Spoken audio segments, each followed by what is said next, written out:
रोजगार का मुद्दा ही कोई सरकार नहीं बनने देती। और बीटीसी बीएड सब कुछ कर रखे हैं। शिक्षक भर्ती आ नहीं रहे, पिछले 5 साल से शिक्षक भर्ती नहीं आ रही। शिक्षा आयोग बन रहा है, पता नहीं क्या बन रहा है। 24 घंटे पहले ही उत्तर प्रदेश में उत्तर आ जा रहा है और बता रहे हैं हम शासन व्यवस्था शासन। हमें लगता है गंगाधर ही शक्तिमान। नॉर्मल लोगों की औकात के बाहर है कि उसको पेपर लीक करा ले। इसका मतलब है कि कहीं न कहीं साठ गांठ है, इसीलिए कोई कार्रवाई नहीं हो रही है। हम जैसे भूतपूर्व अंधभक्त और ज्यादा बेहाल हैं, क्योंकि हम लोगों ने अच्छे दिन को, मोदी जी का अच्छा दिन का वादा था, स्मृति ईरानी का 13 रुपए किलो चीनी का वादा था, हम लोग भावनाओं में बह गए। लेकिन उनके सांसद बनते ही सबसे पहले यहाँ का मेगा फूड पार्क छीना जाता है। उनके सांसद बनते ही यहाँ की ट्रिपल आईटी को बंद करवाया जाता है। उनके सांसद बनते ही यहाँ का जो एक रोजगार का जो एक परिपाटी हुआ करती थी, महारत्न कंपनियां, चाहे आप एचएल ले लीजिए, चाहे भेल ले लीजिए, चाहे सेल ले लीजिए, उनको नीलाम किया जाता है। न तेल का दाम कम हुआ, न सिलेंडर का दाम कम हुआ है। क्या चीज़ कम है? क्यों किस चीज़ में सस्ताई है?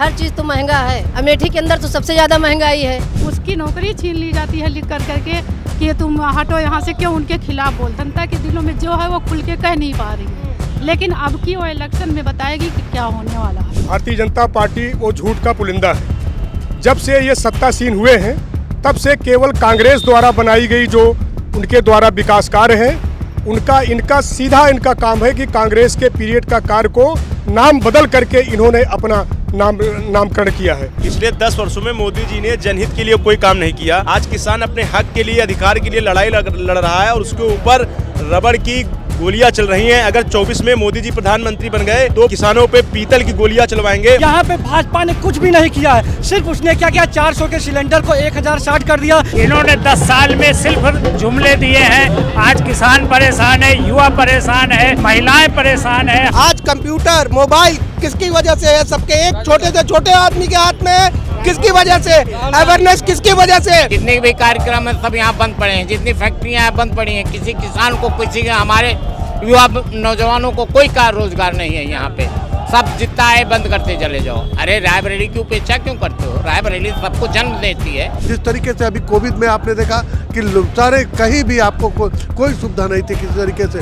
लाशों को जिस तरीके से गंगा में तैरते हुए लोगों ने देखा, तो सरकार तो टोटल फेल है। केवल प्रोपोगंडा के सर पे सरकारें चल रही है। 56 इंच का सीना है, झूठ बोलकर जीना है। जो भी देश को उम्मीद है राहुल गांधी से ही उम्मीद है। स्मृति ईरानी आई थी जब 410 हो गया, सिलेंडर लेके सड़क पे आ गई थी। अब 1010 हो गया, क्यों नहीं आ रही हैं? नौजवान बेरोजगार घूम रहे हैं। आज देखिए खाद की रेट बढ़ा दी है। शाम देखिए उन पर जो लाठीचार्ज हो रहा है, तो उनके ऊपर गाड़ी चढ़ाई गई। ये सरकार ने क्या किया जनता के लिए? कहाँ है इनकी सरकार? जो बोलते हैं कि गुंडा माफिया बिल में घुस गए, कहाँ गए वो?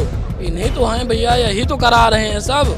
इनके बड़े बड़े आला अधिकारी सब सम्मिलित हैं। 3 महीना हो गया, तनख्वाह नहीं मिली। हम सब कहाँ से क्या कर सकते हैं? यहाँ पे गुंडाराज बोले थे खत्म हो जाएगा, लेकिन अभी तक गुंडाराज खत्म नहीं हुआ और गुंडाराज आ गया है। और बेरोजगारी है। यहाँ पे कोई शिक्षा की व्यवस्था ही नहीं है। जब देखो तब आए दिन यहाँ पे गोलीबारी चलती रहती है। पब्लिक के साथ बहुत अन्याय हो रहा है। जब से आए हैं तब से पब्लिक परेशान है। पूरे देश में आज युवाओं की स्थिति बदहाल है। छात्रों के भविष्य के साथ लगातार खिलवाड़ किया जा रहा है। पुलिस की परीक्षा हो रही है, इसमें भी लगातार जो दलाल है वो पेपर चौराहों पर लेकर बांटे जा रहे हैं और लोगों से पैसे वसूले जा रहे हैं। देखिए, सरकार पूरी तरह से डरी हुई है, क्योंकि जनता न्याय मांगने उतरी है। युवा न्याय मांग रहा है, रोजगार मांग रहा है, शिक्षा मांग रहा है, महिलाएं सुरक्षा मांग रही हैं, किसान अपने फसल का मूल्य मांग रहा है। इस बात से इस देश की सरकार डरी हुई है। 400% फीस वृद्धि एक केंद्रीय विश्वविद्यालय में, जो जैसे लोग आम छात्र आते हैं वो अपनी फीस 2-4 हजार रुपए में ही चाहते हैं, लेकिन 400% की वृद्धि। आरओ के पेपर लीक्स हो गए। गली गली चौराहे पे पेपर बढ़ रहे हैं। उत्तर प्रदेश पुलिस के कितने सारे सॉल्वर्स बढ़ रहे हैं। सॉल्वर्स जा कैसे रहे हैं? अगर मुख्यमंत्री बात करते हैं कानून व्यवस्था की, तो कानून व्यवस्था के नाम पे उन्होंने सिर्फ इतना किया है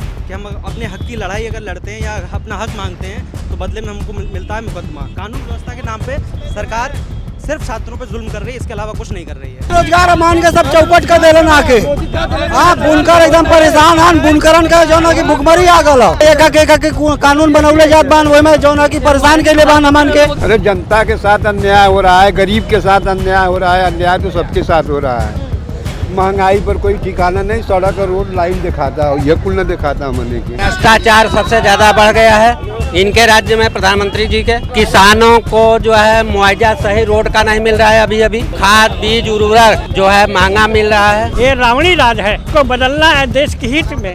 10 साल में 9 करोड़ शिक्षित बेरोजगारों की डिग्री नष्ट कर दिया इसने। जो लोग पढ़े लिखे थे, उनके माता पिता पढ़ाए थे, क्या तपस्या करके, क्या त्याग करके, इनको यह ख्याल नहीं है। गुजरात में तो हजारों फैक्ट्रियां लगा रखा है। जब से यह प्रधानमंत्री बना है, बनारस में 1-2 फैक्ट्री नहीं लगाया, जिससे कि शिक्षित बेरोजगारों को उसमें नौकरी मिले। अमीर अमीर होता जा रहा है, गरीब गरीब होता जा रहा है। नौकरी की बात पर आइए, नौकरी की बात नहीं करेंगे, बेरोजगारी की बात नहीं करेंगे, समस्या की बात नहीं करेंगे, दवाई की बात नहीं करेंगे। स्वतंत्रता, समानता, बंधुता, ये 3 नारे हैं फ्रांस क्रांति के। तो राहुल गांधी देश में बंधुता फैला रहे हैं, जबकि भाजपा या आरएसएस कहें वो देश में संप्रदायवाद के नाम पर देश को बांटने का कार्य कर रहे हैं। अभी यूपी में पुलिस का एग्जाम हो रहा है, जिसमें करीब 50 लाख लोगों ने फॉर्म भरा है। आप सोचिए कि देश में बेरोजगारी का स्तर क्या है। मैं कहूँगा कि be a Gandhi in era of Godse, Rahul Gandhi a man of hearts and Narendra Modi is a man of haters. तो 4 साल से भर्ती नहीं आ रही, 4 साल से हम लोग इंतजार कर रहे हैं, उम्र भी हमारी निकली जा रही है। 4 साल में भर्ती आई है, तो हम लोग इतना लंबा समय इंतजार किए हैं, पेपर का इंतजार किए हैं, जल्दीबाजी में पेपर करा लिया जाता है, उसकी भी तैयारी की, उसके बाद पेपर लीक हो जाता है। बताइए किससे कहें? सरकार सुनने को तैयार नहीं, वो कहते धांधली नहीं हुई है, तो किसके पास जाएं, कहाँ कहें? कोई सुनने को तैयार नहीं। और धांधली इतने बड़े स्तर पे हुई है कि पेपर लीक कर दिए गए सारे, इतने लगातार पेपर वायरल हो रहे थे टेलीग्राम में, हर जगह सोशल मीडिया पे, लेकिन सरकार मानने को तैयार नहीं है। कुछ मीडिया चैनल भी कह रहे हैं अफवाह है। तो आप बताइए कैसे हम लोग कहाँ जाएं, किसके पास जाएं? लोग हमारे मुद्दे को दबा देते हैं, रोजगार का मुद्दा ही कोई सरकार नहीं बनने देती। परीक्षा कब थी और पेपर कब लीक हो गया? 17 और 18 तारीख को परीक्षा थी। 17 तारीख को 2 पालियों में, 18 तारीख को 2 पालियों में। 17 तारीख की सुबह पाली का जब हम लोग पेपर दे के निकले तो हमें पता चला कि हमारा पेपर तो पहले ही लीक हो चुका है। उसके बाद अब बताइए 4 साल से भर्ती का इंतजार कर रहे हैं। हमने बीएड कर रखा है, हमने बीटीसी कर रखा है, और आज भी बेरोजगार बैठे हैं। डिप्लोमा कर रखा है, लेकिन एक नौकरी नहीं मिल रही। 4 साल से बैठे हैं, पढ़ रहे हैं लगातार, लेकिन एक नौकरी नहीं मिल रही। किससे कहें जाके? सरकार सुनने को तैयार नहीं है। हमें लगता है गंगाधर ही शक्तिमान है।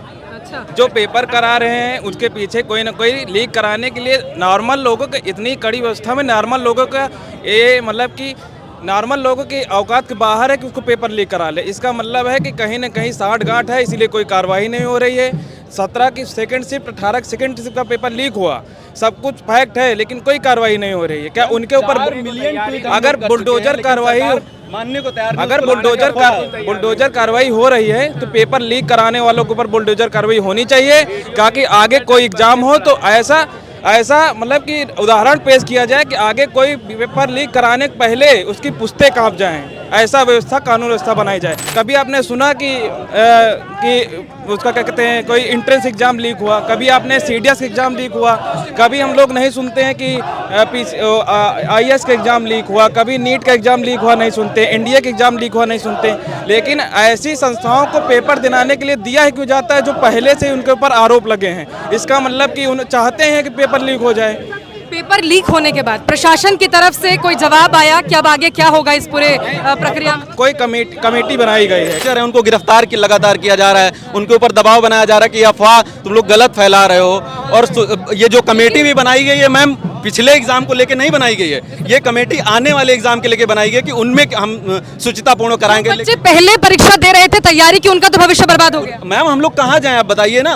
हम लोग की उम्र भी चली गई है, आगे उम्र भी नहीं रह जाएगी। और बीटीसी बीएड सब कुछ कर रखे हैं, शिक्षक भर्ती आ नहीं रहे, पिछले 5 साल से शिक्षक भर्ती नहीं आ रही। शिक्षा आयोग बन रहा है, पता नहीं क्या बन रहा है। हमने 2018 में बीटीसी किया था, 2018 में बीटीसी किया, 2020 में हमने बीएड फाइनल किया है। बताइए 4 साल से 2018 में लास्ट भर्ती आई थी शिक्षक की। किससे कहें? सरकार सुनने को नहीं तैयार है। सरकार को लगता है कि हम लोग भ्रम फैला रहे हैं। 4 मिलियन ट्वीट हुए हैं ट्विटर पे, 4 मिलियन लोग। मैम ऐसे झूठ नहीं बोल सकते। और युवा कौन है? हाथ उठाइए, कौन बोलेगा? पहले इधर आइए, क्योंकि पेपर लीक हो रहा है। क्या क्या दिक्कत? आप भी तैयारी कर रहे थे? 24 घंटे पहले ही उत्तर प्रदेश में उत्तर आ जा रहा है और बता रहे हैं हम शासन शासन ये नहीं है कि हम गरीबों पे जुल्म करें। शासन वो है जब हम उस प्रक्रिया को सुचारू रूप से संचालित कर पाएं। प्रदेश में हर व्यक्ति को खुश रखना कोई आम बात नहीं, लेकिन जिसके लिए हमको करना है, युवाओं की बात करते हैं, सिर्फ कागजों पे बात होती है, लेकिन उसके लिए धरातल पे कोई काम नहीं हो रहा। आए दिन कोई भी शायद समीक्षा अधिकारी का पेपर हो, चाहे जिस चीज़ का पेपर हो, हम लोग क्या करेंगे? आयोग को लेकर 2018 के बाद भर्ती आई भी पुलिस की, तो 4 साल बाद, 3 साल का छूट देने के बाद भी हम लोग आज ये है कि 2 साल से कोचिंग करने के बाद भी पेपर जो हो रहा है तो उसका कोई उत्तर नहीं आ रहा है। उत्तर 24 घंटे पहले आ जा रहा है और शासन व्यवस्था बढ़िया चल रही है। ऐसे कैसे होगा मैम?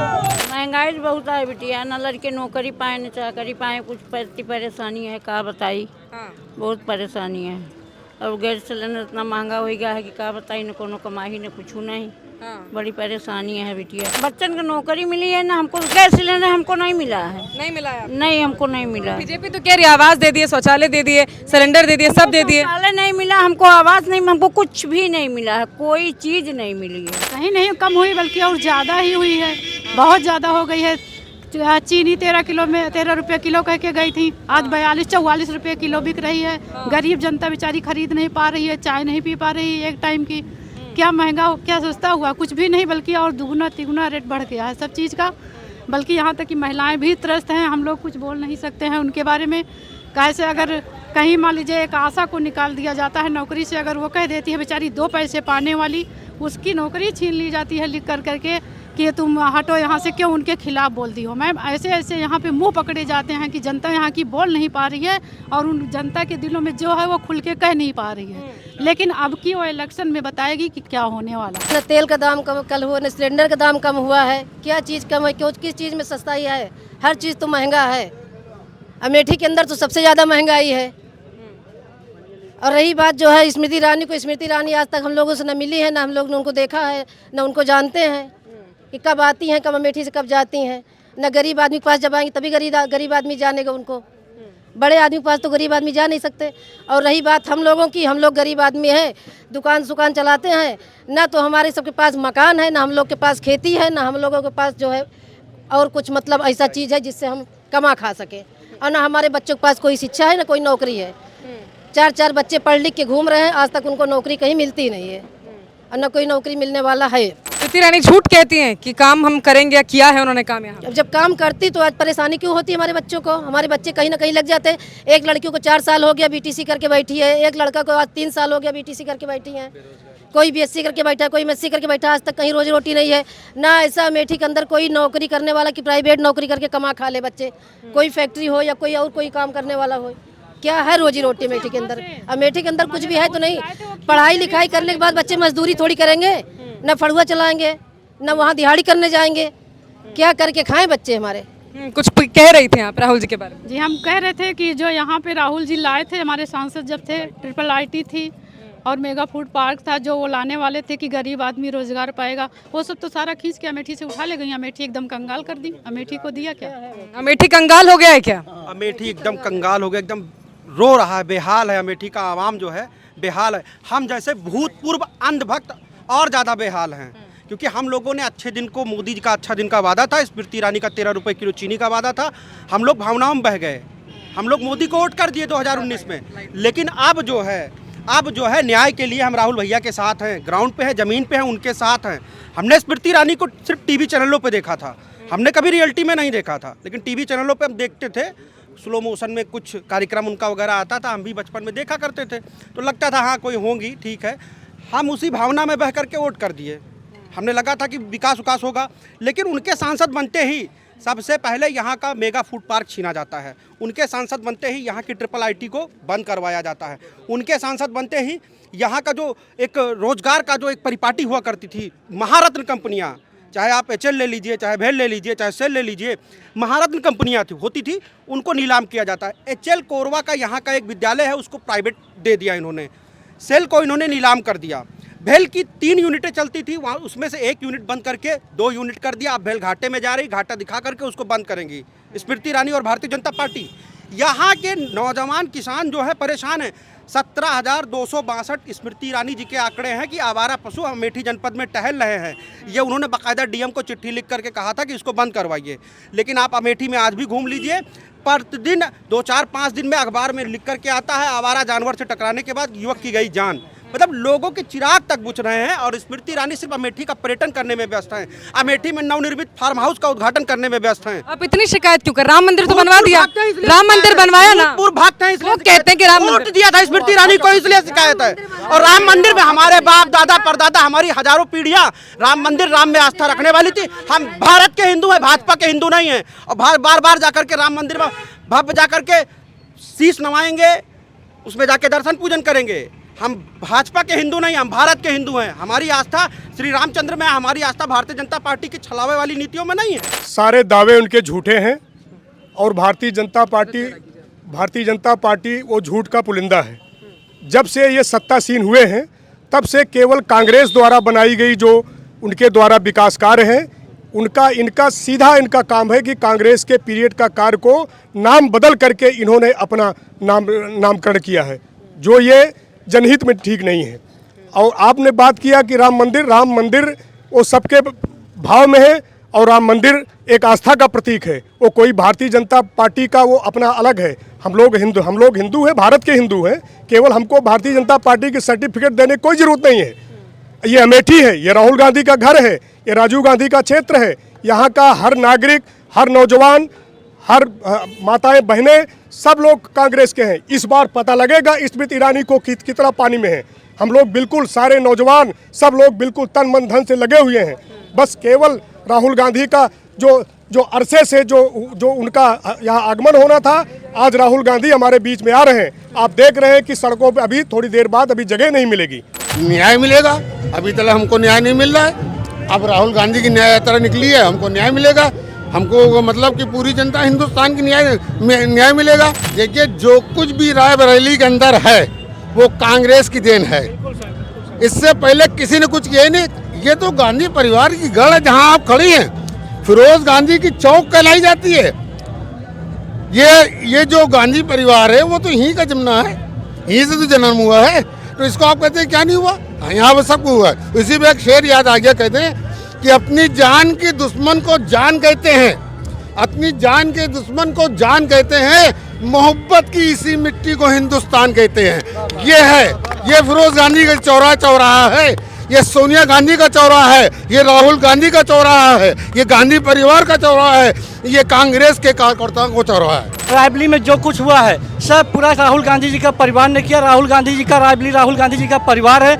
यहाँ पे ऑल इंडिया मेडिकल साइंस वो राहुल गांधी जी की देन है। और रेल कोच फैक्ट्री देख रहे हैं लालगंज में, वो भी राहुल गांधी जी का देन है। ITI आप राहुल गांधी जी का, जहां आप खड़े हैं Feroze Gandhi institute, engineering college, polytechnic, सारा राहुल गांधी जी का उनके परिवार का दिया हुआ है। यहाँ पे भाजपा ने कुछ भी नहीं किया है। सिर्फ उसने क्या किया, 400 के सिलेंडर को 1060 कर दिया। गरीब जनता इतना परेशान हुआ है। किसानों, आप तो शहर में, गांव में ये बड़ी हालत खराब है कि सांड घूम रहे हैं खेतों।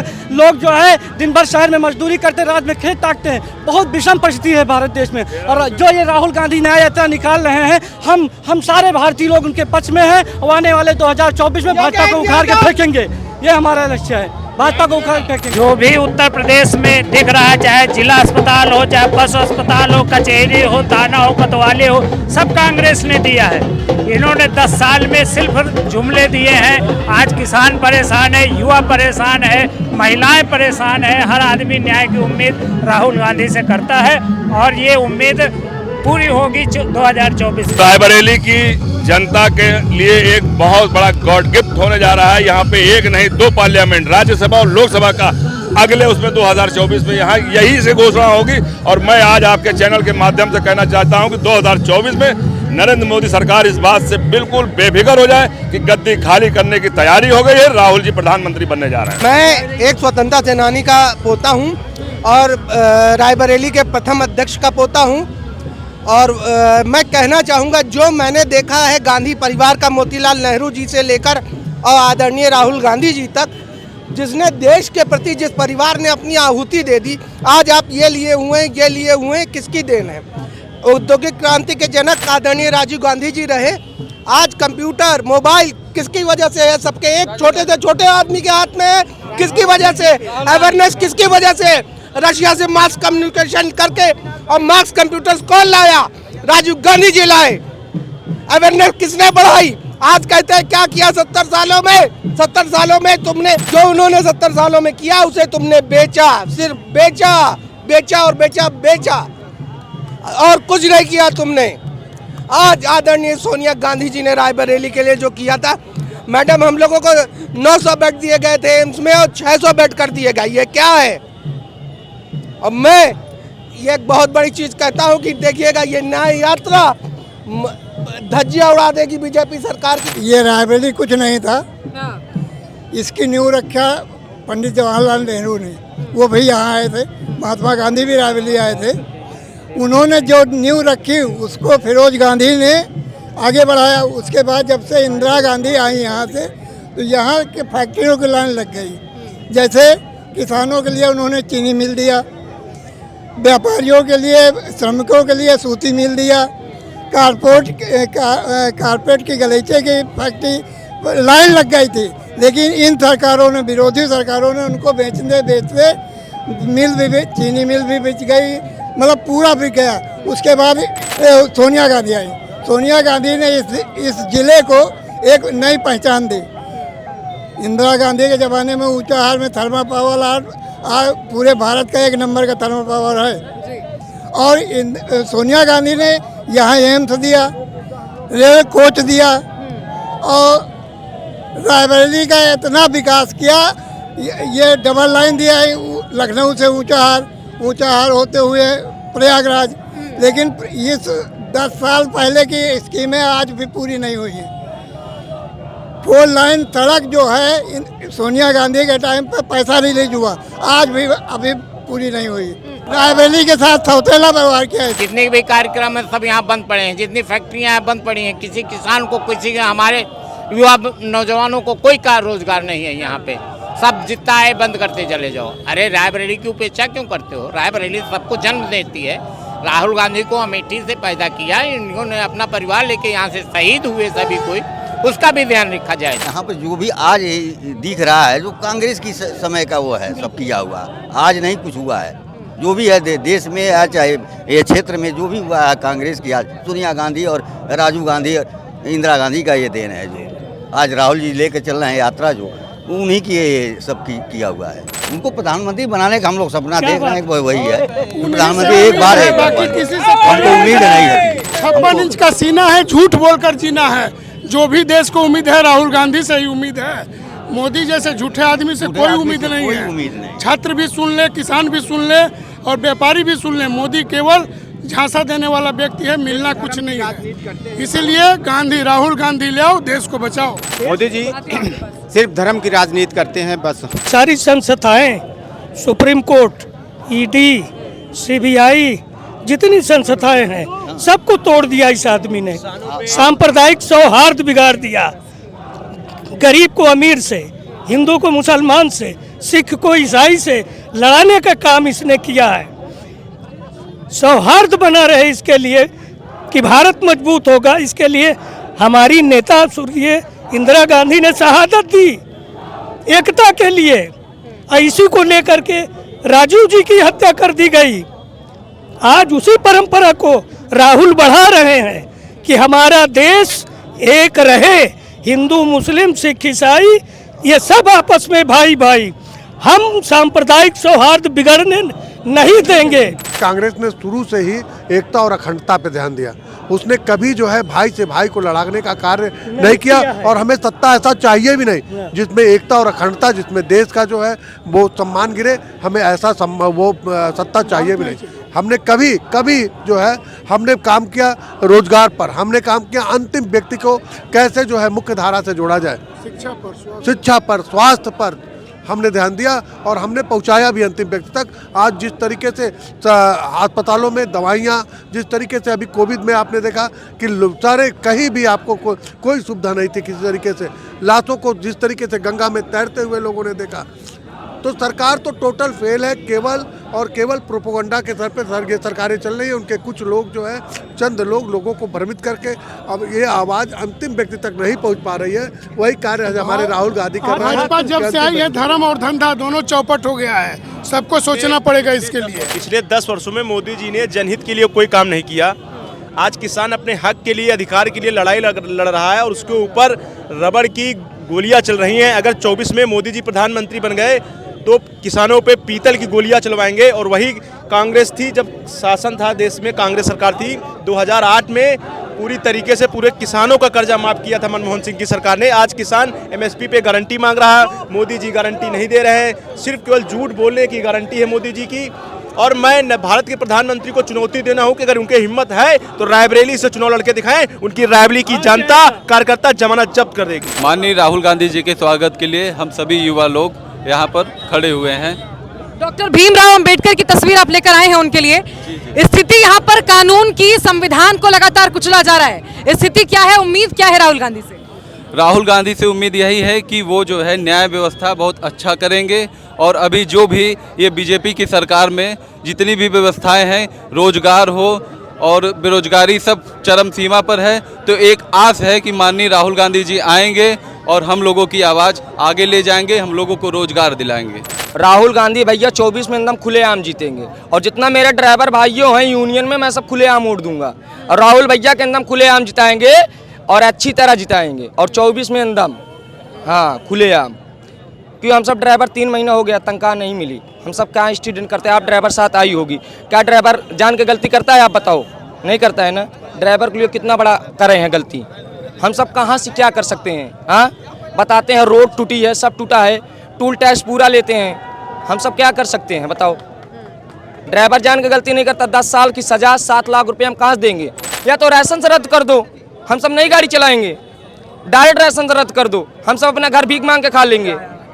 हाँ हम सब ड्राइवर आदमी कहाँ जाएंगे? अभी पुलिस की वैकेंसी जो आई थी, इसमें जो बड़े अधिकारी लोग हैं 10 लाख पहले ही मांग रहे हैं। कहाँ से हम लोग पढ़ाई करेंगे, 10 लाख रुपए देंगे? इलाहाबाद में 5 साल से पढ़ाई कर रहे हैं, आज तक एक भी वैकेंसी नहीं गई। पेपर लीक, ये आप लोग क्यों नहीं पूछ रहे हो उनसे? यहाँ पे गुंडाराज बोले थे खत्म हो जाएगा, लेकिन अभी तक गुंडाराज खत्म नहीं हुआ और गुंडाराज आ गया है और बेरोजगारी है। यहाँ पे कोई शिक्षा की व्यवस्था ही नहीं है, जब देखो तब आए दिन यहाँ पे गोलीबारी चलती रहती है। प्रतापगढ़ इसीलिए नाम से मशहूर है कि यहाँ पे गोली, योगी आ जाए मोदी आ जाए, यहाँ पे नहीं चलेगा। यहाँ पे जो है सब गोली बंदूक चलती रहती है हमेशा। अन्याय तो बहुत हो रहा है, पब्लिक के साथ बहुत अन्याय हो रहा है। हाँ जब से आए हैं तब से पब्लिक परेशान है। हाँ महंगाई है और बेरोजगारी दोनों है। हाँ महंगाई से जनता परेशान है। मीडिया से ही शिकायत है, ये जो आते हैं, जो हम लोग बोलते हैं गरीब लोग, वो नहीं बताते। जो गोदी मीडिया अपना उछाल देती हैं पूरा हम लोग के बारे में। सिलेंडर स्मृति ईरानी आई थी, जब 410 हो गया सिलेंडर लेके सड़क पे आ गई थी, अब 1010 हो गया, क्यों नहीं आ रही हैं? ये सब आप हम लोग पूछना चाहते हैं उनसे। और हर पेपर लीक हो रहा है, जितना पेपर है को पेपर आज तक हुआ ही नहीं, सारा पेपर लीक। ये कौन कर रहा है? उनके अधिकारी लोग कर रहे हैं, उनको क्यों नहीं पकड़ रहे हैं?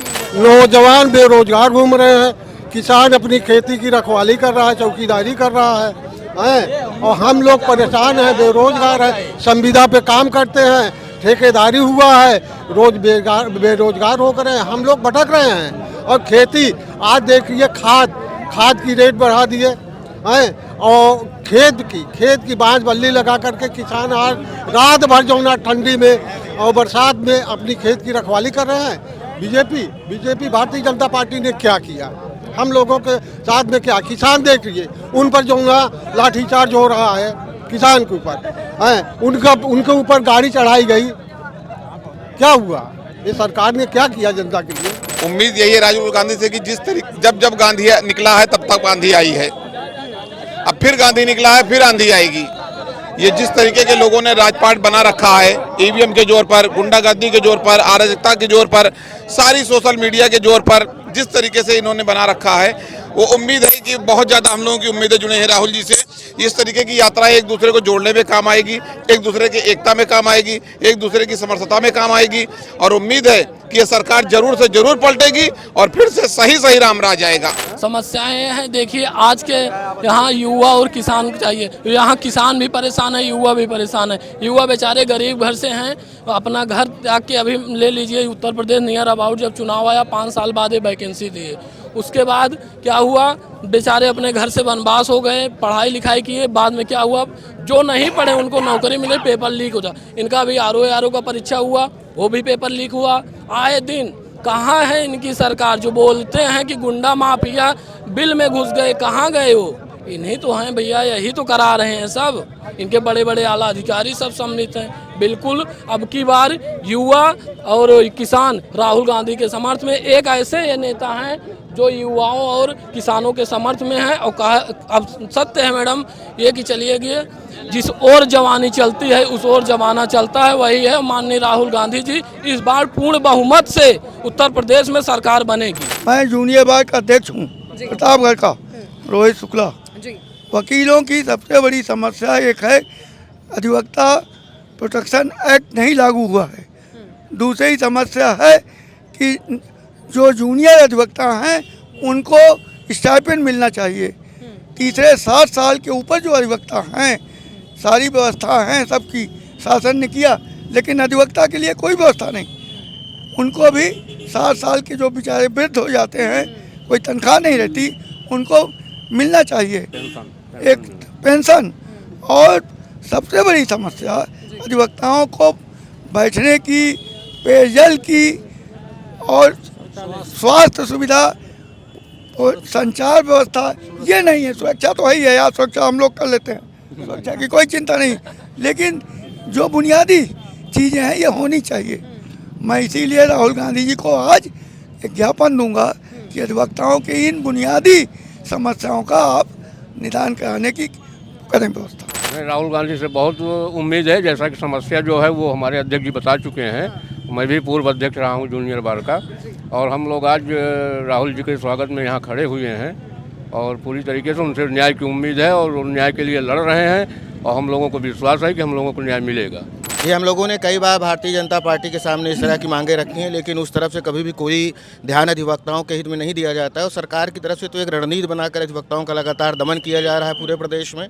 और हमारी राहुल जी से मांग है कि अतिशीघ्र अधिवक्ता प्रोटेक्शन एक्ट जो है लागू करवाएं, अधिवक्ताओं के हित में कार्य करें। कि मेरी सबसे बड़ी संस्था बार काउंसिल है, जो योगी जी के कार्यकाल में पहले कार्यकाल से मिलने का समय मांगा कि बार काउंसिल के सदस्य मिलना चाहते हैं अध्यक्ष समेत, लेकिन आज तक उनको नहीं दिया। यहाँ तानाशाही का रवैया चल रहा है, हम लोगों को उनसे उम्मीद नहीं है, और इस देश को राहुल गांधी से उम्मीद है। राहुल गांधी देश में न्याय करवा रहे हैं तो अधिवक्ताओं के साथ भी न्याय करवाएं। जो अब ये सरकार जो बीजेपी की है, ये कह रहे हैं कि 70 साल में कांग्रेस ने कुछ नहीं किया। इनका जन्म उसी अस्पताल में हुआ है जो कांग्रेस ने बनवाया। ये स्कूल गए उसी स्कूल में जो कांग्रेस ने बनवाया। जो सड़कें हैं वो कांग्रेस ने बनवाया। ये क्या बनवाए हैं अभी तक? ये केवल 5 किलो राशन दे करके वोट खरीद रहे हैं बस, इसके अलावा कुछ नहीं। देश को कंगाल कर दिया। 1,77,000 करोड़ रुपए का इन्होंने बोझ बढ़ा दिया और जनता के ऊपर। देखिए, सरकार पूरी तरह से डरी हुई है, क्योंकि जनता न्याय मांगने उतरी है। युवा न्याय मांग रहा है, रोजगार मांग रहा है, शिक्षा मांग रहा है, महिलाएं सुरक्षा मांग रही हैं, किसान अपने फसल का मूल्य मांग रहा है। इस बात से इस देश की सरकार डरी हुई है। जिस समय पर कहा जाता था कि ये देश गरीब था, कांग्रेस ने कुछ नहीं किया। कांग्रेस ने इस देश को आगे बढ़ाने का काम किया। पूरे के पूरे जो इंफ्रास्ट्रक्चर है उसको खड़ा करने का काम कांग्रेस ने किया। भारतीय जनता पार्टी ने सिर्फ बेचने का काम किया है। भारतीय जनता पार्टी के समय में जो सरकारी कर्मचारी हैं वो पेंशन मांगते हैं, लेकिन पेंशन नहीं मिलती। चारों तरफ जो वातावरण है वो इस तरह का बना दिया गया है कि चारों तरफ डर का वातावरण है। केवल नफरत की राजनीति फैलाने का काम आरएसएस के प्रायोजित एजेंडे पर मीडिया और आरएसएस के लोग कर रहे हैं। इस देश को गड्ढे में ले जाने का काम, इस देश को बांटने का काम, इस देश को काटने का काम आरएसएस और भाजपा के लोग कर रहे हैं, और उसका मुखौटा नरेंद्र भाई मोदी हैं। और नरेंद्र भाई मोदी इस बात से डरे हुए हैं। नरेंद्र भाई मोदी को भय है कि इस देश की जनता अब न्याय मांगने लगी है। अब हमारा अंतिम समय आ चुका है। इसको देखते हुए अभी की जो स्थिति चल रही है, इस समय पर जो जिस प्रकार से राहुल गांधी जी ने एक मोहब्बत की दुकान खोली है, यह नफरत की दुकान के आगे उनकी मोहब्बत की दुकान है। अभी आपने सब लोगों से पूछा कि भारतीय जनता पार्टी ने क्या किया और कांग्रेस ने क्या किया। मैं तो पूछना चाहता हूँ, ये सवाल आरएसएस के लोगों ने से पूछना चाहिए। इस देश की आज़ादी में सबसे बड़ा योगदान अगर किसी का है तो कांग्रेस का है, महात्मा गांधी जी का है, जवाहरलाल नेहरू जी का है, मोतीलाल नेहरू जी का है, और हमारे बहुत सारे अशफाक उल्लाह खां साहब का है, और बहुत सारे वीर शहीद हैं। एक बार उनसे भी पूछना चाहिए कि इस देश की आज़ादी में आरएसएस का क्या योगदान है। आरएसएस के लोगों ने इस देश को क्या दिया है सिवाय नफरत के, सिवाय बंटवारे के, और हिंदू मुसलमान को आपस में लड़ाने और भड़काने के अलावा आरएसएस और भाजपा ने क्या किया। एक बार सवाल उनसे भी होना चाहिए। देखिए, पूरे के पूरे उत्तर प्रदेश में, पूरे देश में आज युवाओं की स्थिति बदहाल है। चाहे वो देखेंगे, अभी हाल ही में आरओ का पेपर पूरी तरह से लीक हुआ, लेकिन सरकार उस पर अपने मनमानी तरीके से छात्रों के ऊपर अपना जो नियम है, आदेश है, उसको थोप रही है कि नहीं, कोई पेपर लीक नहीं हुआ है, इसको रद्द नहीं किया जाए, लेकिन छात्रों के भविष्य के साथ लगातार खिलवाड़ किया जा रहा है। अभी पुलिस की परीक्षा हो रही है, इसमें भी लगातार जो दलाल हैं वो पेपर चौराहों पर लेकर बांटे जा रहे हैं और लोगों से पैसे वसूले जा रहे हैं। छात्रों का यहाँ भविष्य लगातार चौपट होने की स्थिति में ये इलाहाबाद है, शिक्षा की बहुत बड़ा केंद्र है। यहाँ एक केंद्रीय विश्वविद्यालय, आप देखेंगे कि वहाँ 400% फीस बढ़ा दी गई अभी हाल ही में इसी सरकार में। उसके बाद आप देखेंगे जो विश्वविद्यालय में छात्र संघ है उस पर इस सरकार ने ताला लगा दिया। भाई हम पूछ रहे हैं, जब रिक्शा का संघ हो सकता है, ठेले कुलचे वालों का संघ हो सकता है, तमाम लोगों का संघ हो सकता है, छात्रों का संघ क्यों नहीं हो सकता? क्या छात्र इतना कमजोर है कि वो अपनी बात को नहीं उठा सकता? क्या छात्रों की बात नहीं सुनी जानी चाहिए? आज उत्तर प्रदेश में छात्रों की जो समस्या है वो सबसे ज़्यादा है। प्रयागराज में ही मैं बता रहा हूँ, पिछले 15 दिनों में कम से कम इसी एक बघाड़ा डेलीगेसी में बता रहा हूँ, कम से कम 4 से 5 आत्महत्या अभी हुआ है हाल ही में, सिर्फ और सिर्फ नौकरी के लिए। पढ़ाई से हताश हो जा रहे हैं युवा, नौकरी मिल नहीं रही है। 2018 के बाद अभी पुलिस की भर्ती आई है, इसमें भी लगातार धांधली चल रही है। तो आज युवा राहुल गांधी जी को एक आशा भरी उम्मीद के साथ देख रहा है, और आज आप देखेंगे कि पूरी यात्रा में जो जन सैलाब रहेगा युवाओं का वो बहुत भारी रहेगा। और राहुल गांधी जी से उम्मीद है कि हम युवाओं की बात करेंगे, हम युवाओं के जो राजनीति में, देश में वो भागीदारी सुनिश्चित करेंगे। मैम, स्थिति बहुत ख़राब है, सबसे ज़्यादा स्थिति ख़राब है यहाँ छात्रों की और युवाओं की। अगर मुख्यमंत्री बात करते हैं कानून व्यवस्था की, तो कानून व्यवस्था के नाम पे उन्होंने सिर्फ इतना किया है कि हम अपने हक की लड़ाई अगर लड़ते हैं या अपना हक मांगते हैं तो बदले में हमको मिलता है मुकदमा। यहीं अभी कुछ दिन पहले, एक हफ्ते पहले या दो हफ्ते पहले, हर रोज़ प्रॉक्टर, उनके लोग, प्रॉक्टोरियल बोर्ड के मेंबर्स इलाहाबाद विश्वविद्यालय में एक छात्र को अपने ऑफिस में बंद करके मारते हैं, उनको प्रताड़ित करते हैं। और जब वो अपना हक की लड़ाई करते हैं, अपना हक मांगते हैं, न्याय मांगते हैं, तो उनको दिया जाता है मुकदमा। कई लोगों पे अभी मुकदमा लगाया गया। सब लोगों को ऐसे ही रोका जाता है और छात्रों के साथ बहुत बदसलूकी हो रही है। ये बड़ा मुद्दा है। कानून व्यवस्था के नाम पे सरकार सिर्फ छात्रों पे जुल्म कर रही है, इसके अलावा कुछ नहीं कर रही है। और इसमें जो है क्लास वगैरह यूनिवर्सिटी में चलते नहीं है या डिग्री कॉलेज में है, बच्चे यहाँ पढ़ते लिखते नहीं है, और यहाँ जब पढ़ते लिखते हैं तो उनको लाठियों से और डंडा से या फीस से उनको जो बर्ताव किया जाता है। और आने वाले समय में ये सरकार है जो इतनी जो है यहाँ पे फीस वगैरह माफ़ नहीं कर रही है, और फ्री एकदम कह रहे कि ये फ्री है, मगर फ्री ऐसा नहीं है। ये सरकार आने वाले समय में छोटे छोटे बच्चे, बड़े बड़े बच्चे जो कंपटीशन की जो तैयारियाँ करते हैं उनको जो है नौकरी से पीछे रखा गया है। और जो उनके पास जो घर से आता है, जो 200-400 5,000 10,000 आता है, जो जेब में रखते हैं, वो भी उनका जो पैसा किसी न किसी फार्म में व्यस्त हो जाता है, उसमें लग जाते हैं, घट जाते हैं, कोई देने वाला नहीं है। फिर भी यहाँ नौकरी चाकरी से छात्रों के साथ जो है बर्ताव गलत हो रहा है। अनेकों प्रकार की समस्याएं हैं, जो कुछ मुख्य कारण समस्याएं हैं। सबसे पहले कि 400% फीस की वृद्धि, 400% फीस वृद्धि एक केंद्रीय विश्वविद्यालय में जो जैसे लोग आम छात्र आते हैं वो अपनी फीस 2-4 हज़ार रुपये में ही चाहते हैं, लेकिन 400% की वृद्धि, आरओ के पेपर लीक्स हो गए, गली गली चौराहे पे पेपर बट रहे हैं। उत्तर प्रदेश पुलिस के कितने सारे सॉल्वर्स बट रहे हैं। सॉल्वर्स जा कैसे रहे हैं? जब इतने सारी इनकी समस्याएं पहले ही हैं तो इनके सॉल्वर्स जा कैसे रहे हैं? अरे जनता के साथ अन्याय हो रहा है, गरीब के साथ अन्याय हो रहा है, अन्याय तो सबके साथ हो रहा है। महंगाई पर कोई ठिकाना नहीं, सड़क और रोड लाइन दिखाता है, यह कुल न दिखाता हमने। किसान तो और सबसे दलदल में है। किसानों पर तो खाली कर रहे हैं, कर नहीं रहे हैं। वादाएं तो बहुत होता है लेकिन एक को पूरा नहीं होता है। तो इसीलिए अब सरकार तो सब कहती है कि हम ये करेंगे वो करेंगे, लेकिन नहीं कर रहा है। भ्रष्टाचार सबसे ज़्यादा बढ़ गया है इनके राज्य में, प्रधानमंत्री जी के। और किसानों को जो है मुआवजा सही रोड का नहीं मिल रहा है अभी। हाँ, और किसानों को खाद बीज उर्वरक जो है महंगा मिल रहा है, जिससे ये अनेक कठिनाइयाँ हैं। रोजगार मान के सब चौपट कर देलन आके। हाँ, बुनकर एकदम परेशान हैं, बुनकरन का जो ना कि भुखमरी आ गल। अब बिजली का बिल इतना हाई हो जाता कि हम लोग बिजली के बिल नहीं भर पावत है। पर ध्यान ना देता, गंगा माई बोलावत है इन्होंने। जब से मोदी सरकार आई हुई है तब से हम लोग परेशान हैं। बताइए क्या किसी गरीब से आप पूछिए कि इस देश में कितना न्याय हो रहा है। किसी गरीब के घर जाइए, 2014 से 2024 तक यदि आप देख लेंगी तो आप चाहे गैस उठा के देख लीजिए, चाहे महंगाई देख लीजिए, चाहे बेरोजगारी देख लीजिए, सब जुमला है, केवल सब पेपर पे है। ये जो सड़क बन रहा है, भदोही जा रही है कल्टी फार्म से, आप किसानों से पूछ लीजिए या जो लोग हैं सड़क पे बसे उनसे पूछ लीजिए कितना मुआवजा मिल रहा है। 2012 का लगाया हुआ मुआवजा वो अभी तक मिल रहा है। और उसके बाद अधिकारी ये सीधे सीधे कह रहे हैं कि यदि आप बोलेंगे तो डंडा खाएंगे। अच्छा, रास्ते में मैं आ रही थी, देखा मैंने घर टूट रहा है। 75 फीट ले रहे हैं, 50 फीट का 75 फीट ले रहे हैं, क्यों ले रहे हैं? 50 फीट के 75 ले रहे हैं, मुआवजा कैसे दे रहे हैं? क्या कल 50 फीट का दे रहे हैं? बेरोजगारी इनके सरकार में बहुत है। जब से सरकार आई है महंगाई एकदम सर पर चढ़ के बोल रहा है। बनारस साड़ी पर निर्भर है और यहाँ साड़ी का धंधा नहीं चला तो हर आदमी एकदम परेशान है। रोजी रोजगार हमान का चौपट हो चुका है। क्यों नहीं चल रहा है साड़ी का धंधा? अरे आगे मार्केटिंग नहीं होत बटला, एक कानून बनौले जात बान वही में जो ना की परेशान के लिए बान हमान के। संसदीय क्षेत्र में बनारसी साड़ी जो कि बनारस की मशहूर साड़ी है, जो कि हर देशों विदेश में जाना जाता है बनारसी साड़ी, लेकिन बनारस संसदीय क्षेत्र माननीय मोदी जी जब से आए तब से बनारसी साड़ी तो पूरा लूट होती जा रही। इस पे प्रधानमंत्री जी का एक तरफ फोकस भी नहीं है, कुछ भी फोकस नहीं कर रहे इस पे, और हर चीज पे बोले बनारसी साड़ी पे किसी प्रकार की फोकस नहीं, जो कि आज जो बुनकर काम करने वाले वो लोग लेबर मजदूरी करने उतर आए हैं। किसी प्रकार कोई बनारसी साड़ी का डिमांड ही नहीं हो पा रहा आगे से। वैकेंसी आती है जरूर, लेकिन भर्ती हो नहीं पाती है, रुकावट हो जाती है, कोर्ट में चले जाती है। ऐसे हमारे देश के प्रधानमंत्री हैं, बहुत बेरोजगारी पड़ा हुआ है इस समय हमारे यहाँ।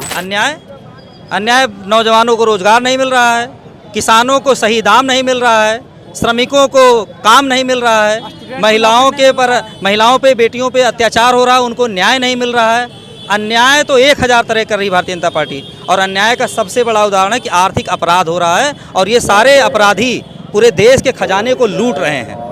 अन्याय एक नहीं 1000 अन्याय हो रहे हैं। उनमें से 5 अन्याय जो राहुल गांधी लेके निकले हैं आज काशी की धरती पर हैं, और एक तपस्वी का रूप राहुल गांधी जी राजनीतिक संत का रूप ले चुके हैं, जो लगातार सत्य के लिए, अहिंसा के लिए, जनमानस की सेवा के लिए, सच्चाई के लिए लड़ रहे हैं। आज की तारीख में ये राजनीति करने के लिए बहुत जिगरा चाहिए, बहुत कलेजा चाहिए। ये ईमानदार व्यक्तित्व आज मैं देख रहा हूँ पूरे बनारस में, उन्हें तपस्वी का रूप दिया गया है। ये साधु संतों की धरती, तपस्वियों की, ऋषियों की, मुनियों की धरती, अब राहुल गांधी नए अवतार में हैं। और ये नहीं, अब आने वाले टाइम पे वो किसको मुख्यमंत्री बना दें, किसको सांसद बना दें, किसको देश का प्रधानमंत्री बना दें, ये कहा नहीं जा सकता। क्योंकि साधु संत तपस्वी का जब आप जनता आपको रूप दे देती है तो आप एक बहुत बड़े अवतार के रूप में आ जाते हैं। राहुल गांधी सच के रास्ते पे चलते हुए, गांधी के रास्ते पे चलते हुए, कबीर के रास्ते पे चलते हुए, भगवान राम के नाम पे चलते हुए, भोलेनाथ के नाम पे चलते हुए, ये सब सच्चाई के लिए लड़े अपने अपने ज़माने में। आज इस अन्यायी सरकार, इस तानाशाही सरकार, इस अत्याचारी सरकार, मोदी की सरकार जो पूरे देश को लूट रही है, 155 लाख करोड़ रुपए का कर्जा हम सब के ऊपर 1,40,000 रुपये कर्जा है। हम लोग केसीसी लेते हैं, लगता है कि हाँ 1 लाख रुपए की केसीसी है, किसान क्रेडिट कार्ड का। हमको पता ही नहीं कि हमारे ऊपर 1.5 लाख का कर्जा मोदी जी ने ले रखा है।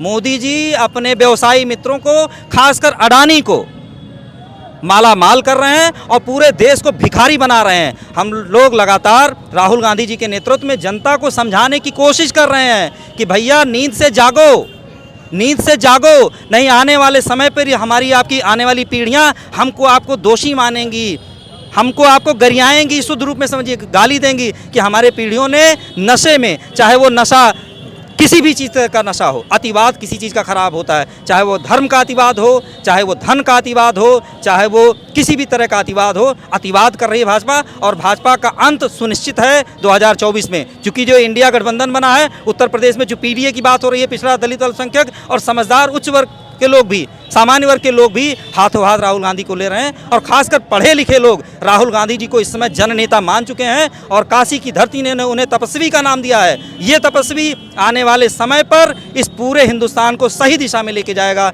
जिनका नाम राहुल गांधी है। नरेंद्र मोदी महिलाओं को कितना मानते हैं ये आप ज़्यादा बेहतर जानते हैं कि उन्होंने भी एक शादी करी, उसके बाद उन्होंने उनको रखा नहीं।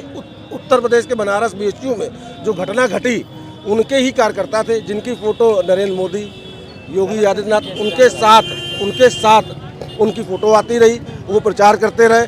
इनको बिल्कुल भी महिलाओं के साथ होने वाले अपराधों को भी बिल्कुल संज्ञान नहीं लेते हैं।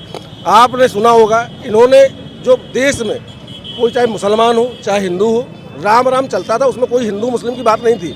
इन्होंने जय श्री राम कर दिया, यानी कि एक पुरुषवाद की मानसिकता। ये ग्रसित लोग हैं, RSS के लोग ग्रसित है, महिलाओं की कुंठा है इनके अंदर। जबकि सही शब्द क्या है? सिया राम, जानकी राम, जिसमें महिला पुरुष सबको बराबर से अधिकार है, महिला को पहले अधिकार दिया गया है। ये हमारे समय में अनंत काल से चलता चला आ रहा है, लेकिन इन्होंने केवल अपनी राजनीति के लिए इन्होंने श्री राम शब्द बात श्री राम का विरोध नहीं करते हैं हम लोग, श्री राम से हमारा कोई विरोध नहीं है, लेकिन जो इस शब्द इन्होंने अपने लाभ के लिए किया है, विरोध हमारा इस चीज़ से है। उम्मीद तो है कि देश के लिए राजीव गांधी जो मतलब दिए, देश के लिए जान दिए, इनका टोटल परिवार देश के लिए शहीद हुआ है।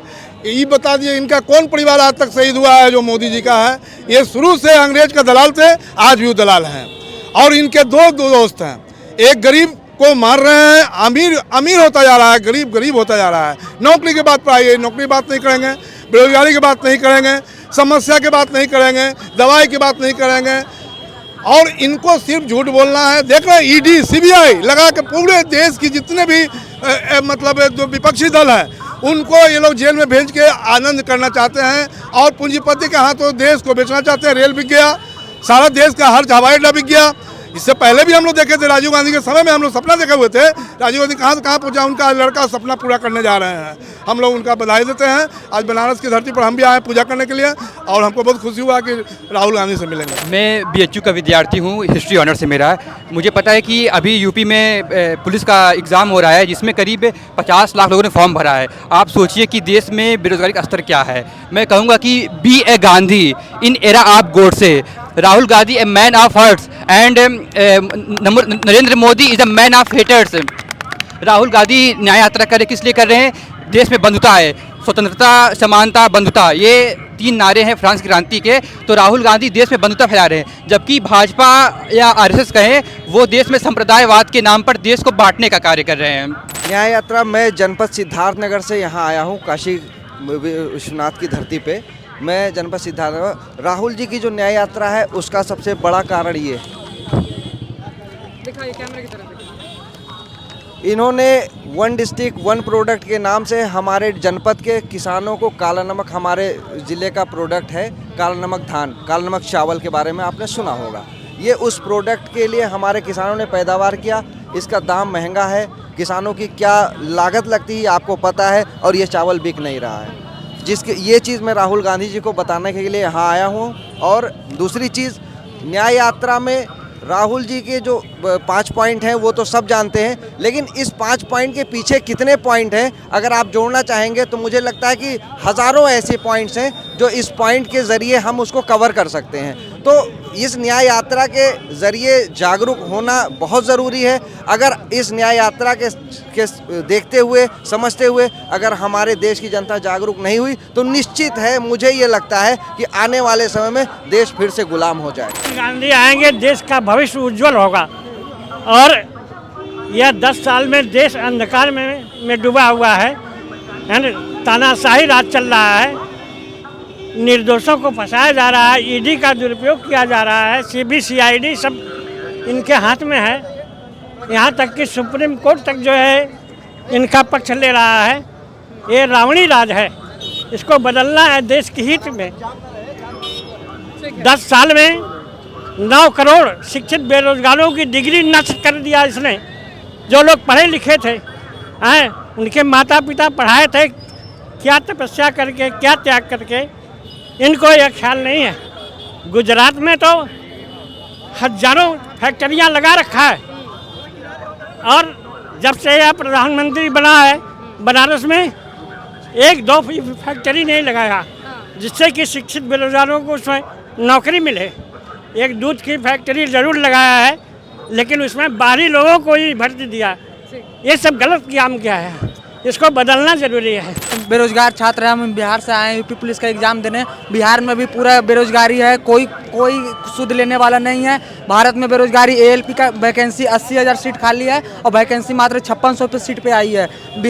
भाजपा के सरकार में पूरी तरह से बेरोजगारी है। इसका उपाय भाजपा सरकार को करना चाहिए, नहीं तो वो अपना गद्दी खाली करे। राहुल गांधी अपने पूरी मैच्योरिटी के साथ भारत के लोगों को जागरूक कर रहे हैं भारत जोड़ो न्याय यात्रा के माध्यम से, और मेरा उम्मीद है कि ये यात्रा सफल हो और कांग्रेस फिर से सत्ता में आए और देश की बदहाल स्थिति से अच्छी की ओर ले जाए।